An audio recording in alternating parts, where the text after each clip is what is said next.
We've got our UK criticals minerals strategy. Does that really address this issue around sufficiency properly? Don't know whether anybody would like to. Not yet.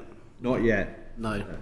No, I mean, I think the critical mineral strategy needs to be driven by an industrial strategy to build electric vehicles, build battery plants here. 1 gigafactory is the size of a football stadium. Yeah. We need at least 4 of them. That's about £20 billion worth. It doesn't have to all come from the government.